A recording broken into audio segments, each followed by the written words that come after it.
demand for business interactions, especially in terms of trade and technical assistance, across the Asia-Pacific region is increasing.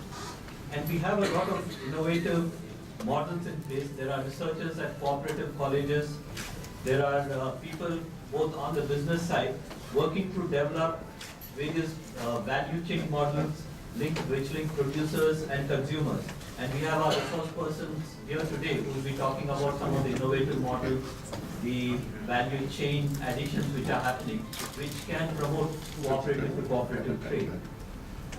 Also in this room we have large consumer cooperatives and producer cooperatives who source and procure.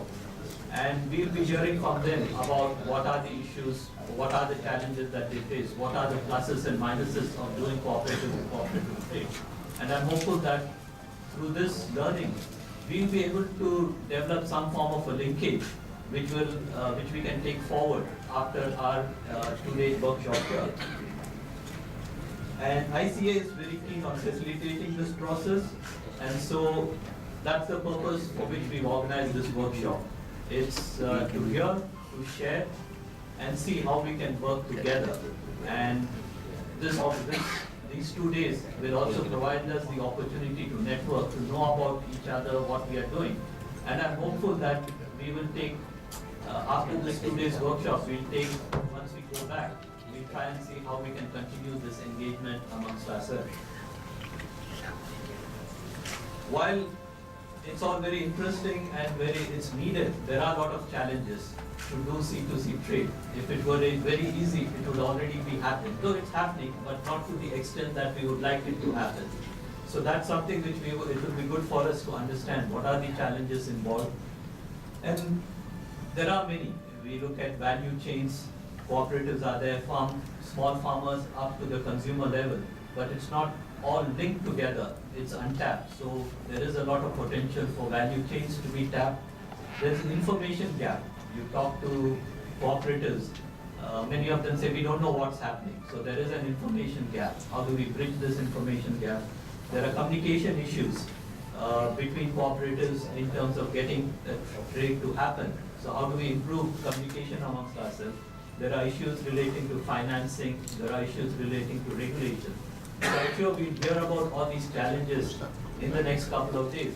And we could look at 1 or 2 areas and see how we can try and see how we can overcome some of these obstacles.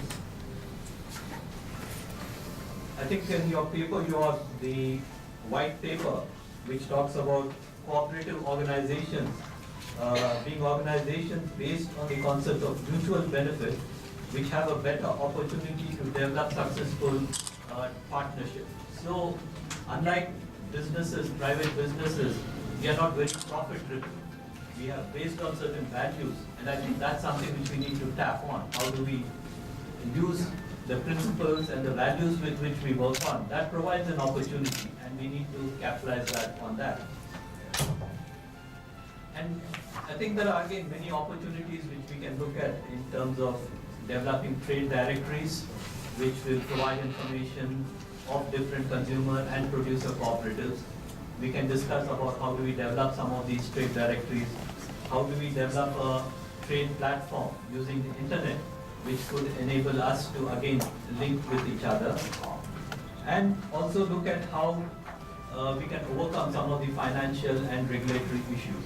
So I'm hopeful again that over the next 2 days we'll be able to share and learn from each other, and we want to hear from each one of you. You may not be listed as a presenter or as a panel, but then everyone, I hope, will have questions to ask. I'd like to take this opportunity to welcome you to Malaysia and hope that you will have a pleasant stay in our country. It is indeed our greatest pleasure to be able to host this workshop with the great support from the All China Federation and of Supply and Marketing Cooperative, SCFSMC. For your information, ANGKASA is still considered a new bill, especially on your involvement into cooperative business. All this while, since ANGKASA was established 1971, we have only focused our service to members, especially on education. And the unit never been done before service, known as salary deduction service. Being a cooperative, even salary deduction service that we provide to members are not meant to profit. For profit making. We earn from the nominal service charge, but whatever we earn, we plow back to our members by giving them free education program. When we start to embark into business in 2011, we had to go through a shift in terms of policy as well as our operation. And it has not been an easy journey for us, and in fact, we are still finding better business opportunity that we can collaborate with in order for our members to also benefit from our venture. Our target is not only to get business for ANGKASA, but to also open opportunity for our members to extend in their business as well. Ladies and gentlemen, this workshop that ICA, AP, and Malaysian Business Office is having is a great opportunity for us. And furthermore, the initiative that ICA, AP will take through MBO for establishing an internet portal and cooperative product directory will be very beneficial for all ICA AP members.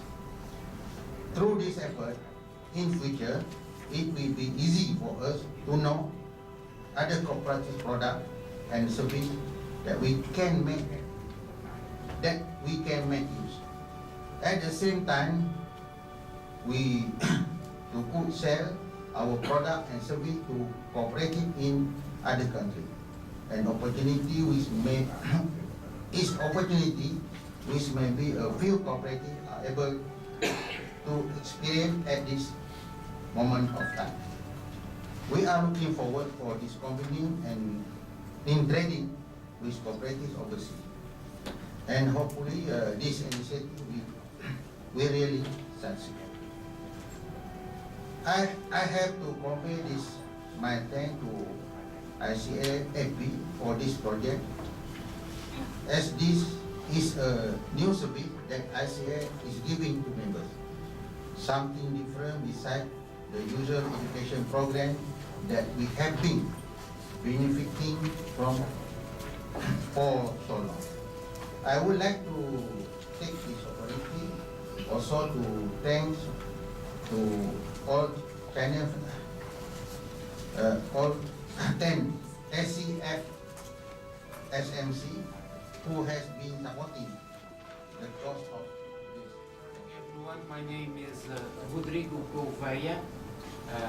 It's a very easy name for you. I'm the Director of Policy for the International Cooperative Alliance.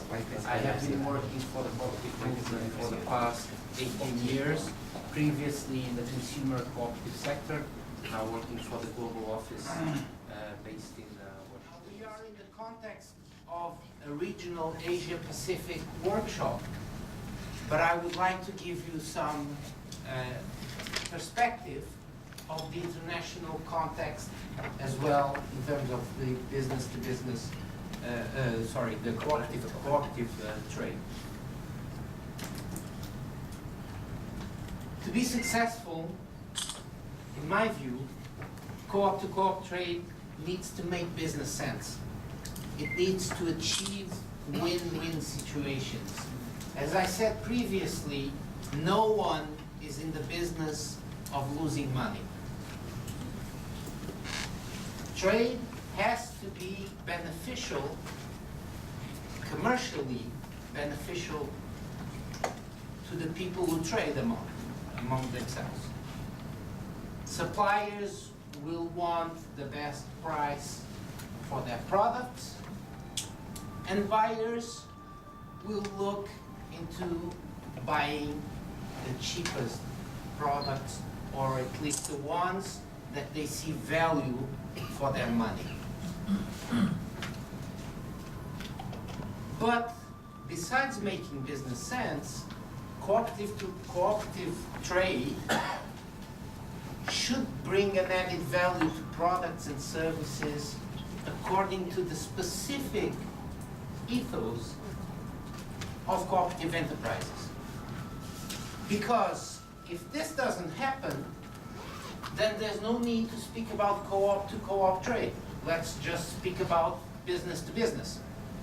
And we deal with any company, be it a cooperative or not, like we deal with everything else.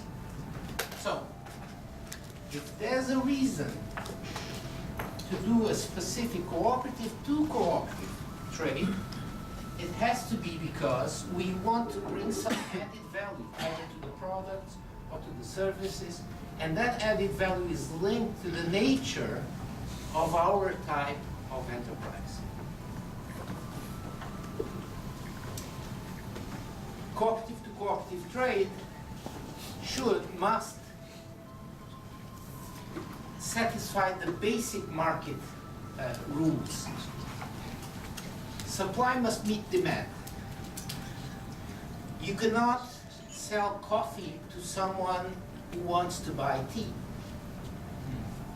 And you cannot buy tea from someone who grows coffee. It's as simple as that. We need supply to meet demand. We need to know who produces what, but we also need to know who wants to buy what, because otherwise it doesn't work.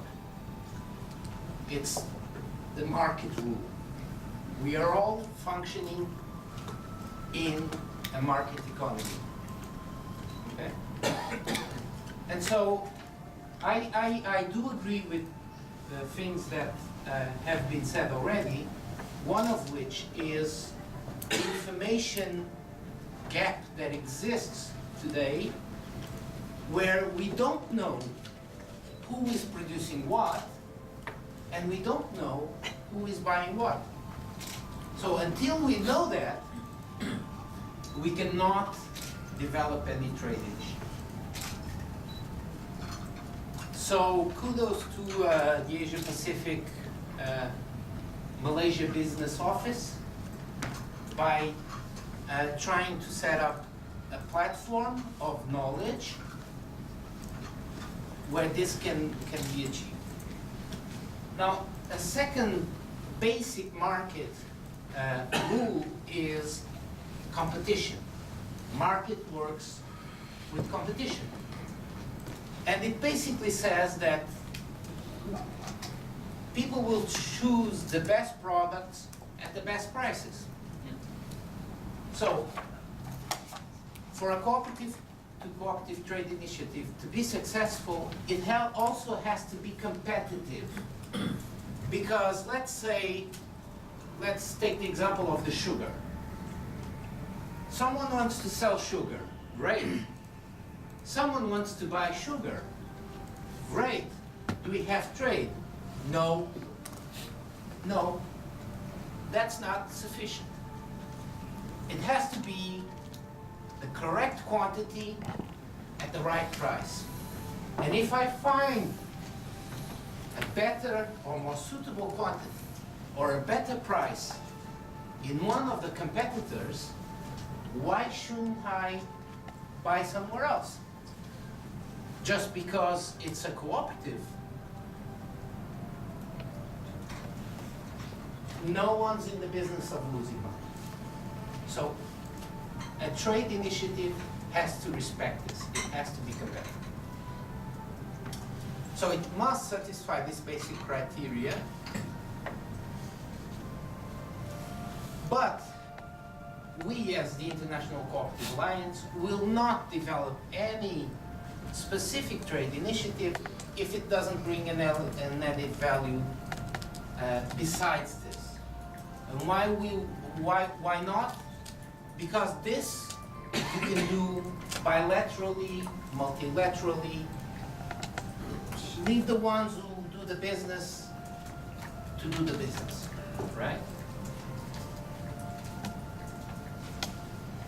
Our view as the International Cooperative Alliance is that besides the basic market factors, we should look in terms of added value, in terms of improving the conditions for producers and for buyers as well. We have to go beyond the basic market things. Because otherwise our intervention as a global network doesn't make much sense. So what are we talking about going beyond basics? One thing is to try to improve quality, in terms of quality. Product specifications, as you probably, some of you probably know much better than me, and because I'm not at all knowledgeable about the situation, but if you take something like rice, well, rice, it's not only rice, there are several types of rice, right? Has several specifications. If you take coffee, not all coffee is the same. You have the Arabica, you have whatever, I have no idea, but there can be made some progress in terms of the quality of products. That would be justifiable for a trade initiative. Also in terms of sustainability, there are some possibilities there. There is a growing demand in many countries for organic, natural products, fair trade products. But to do this, producers need certification. They need to change the way they grow their products in many cases.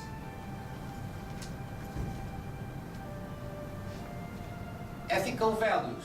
I think this is one of the things that a co-op to co-op trade initiative can also bring as an added value. Because let's give the example of child labor.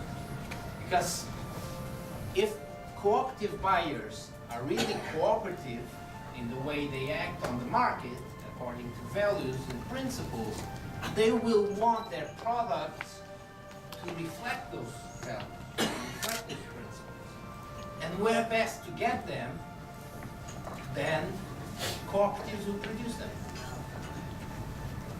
Also in terms of development, in terms of helping communities in countries that are less developed to improve their conditions on the ground.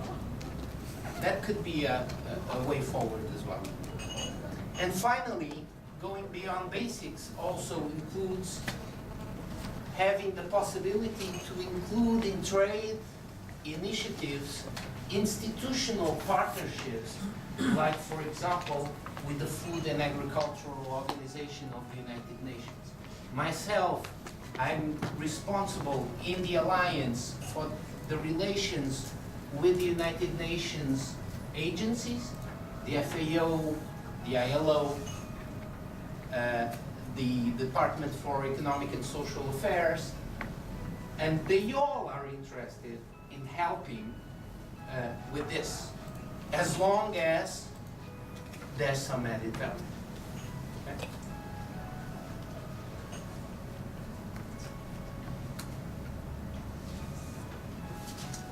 I spoke before the break about the challenges.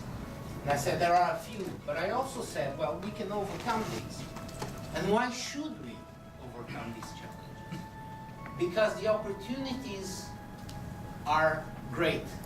They are big opportunities. One of the opportunities is that by developing cooperative to cooperative trade, we have the possibility of finding new markets, global markets, with the booming economies in the Asia region, with the developed markets in Europe and North America, with the network that we have with members in 94 countries in the world, we can help cooperatives find markets that would otherwise not be available to them with the Global International Cooperative Alliance initiative. Another opportunity is finding commercial partnerships, not just commercial relations. Commercial relations you can have with any kind of company, but the true partnership, working together for the medium and long term, I believe can be found with cooperative to cooperative trade. Because cooperatives have a different vision in terms of economic development. And that brings to another opportunity is to find long-term solutions, because sometimes in your business strategy, you will look into the future and you will say, in 10 years' time, where do I need to be? What are the problems that I need to solve? And sometimes you're constrained about the short-term need to solve your short-term problems, and you're not looking at the long term. Well, I believe that with cooperatives, with partnerships, you can look at a more long-term vision. And that's why I think there's an opportunity there. And finally, there's also an opportunity by developing cooperative to cooperative trade to bring capacity building and funding to commercial initiatives. And this is something I believe private companies cannot do as good as cooperatives can. For example, in the United States, the National Cooperative Business Association, NCBA, has an international department called CLUSA that receives money from the US government for development projects. And they use that money to develop cooperatives all over the world which will develop their business. Did you know that most of Starbucks coffee is produced by cooperatives that have been developed through the National Cooperative Business Association in the US, in Indonesia, for example? It's true.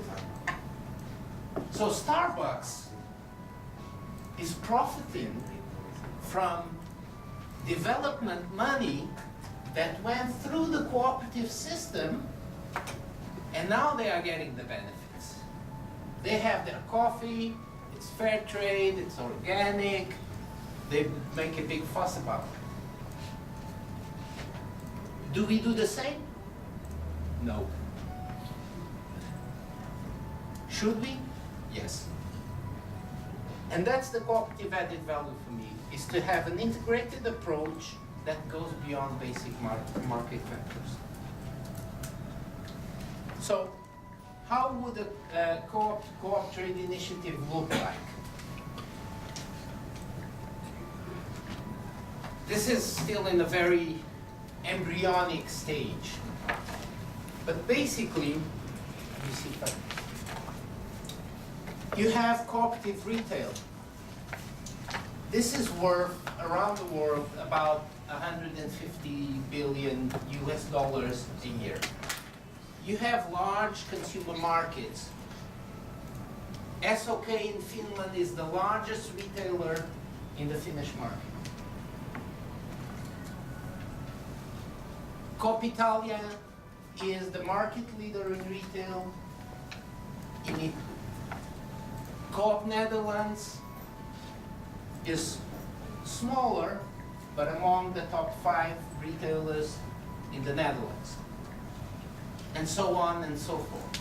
You have cooperative companies working in retail markets, and I'm not forgetting about JCCU or ICA Korea, etc. You have cooperative retail. You have cooperative producers. You have supply, you have demand. So how to link these to these? One way of doing it is by decreasing the information gap. To know what cooperative retail is demanding and knowing what cooperative producers are supplying and try to make the linkages.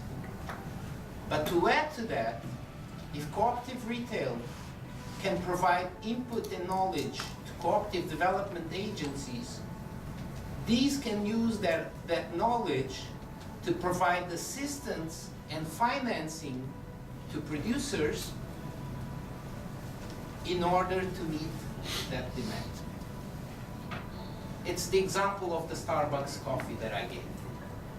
If I know that, for example, Coca Italia and JCCU have a high demand for spices in the next 5 years, or they foresee it, if they offer that knowledge, that input, what kind of products, what kind of specifications, what kind of characteristics they will need, the development agencies can ask for funding and can give assistance to producers so they are able to produce those products with those characteristics and help them find the cooperative market. The role of the Alliance would be to oversee this in terms of facilitation and certification.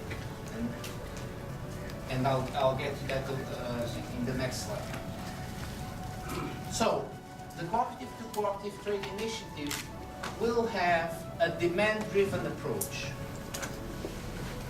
which means what we are looking for now is to know on the demand side who is buying what.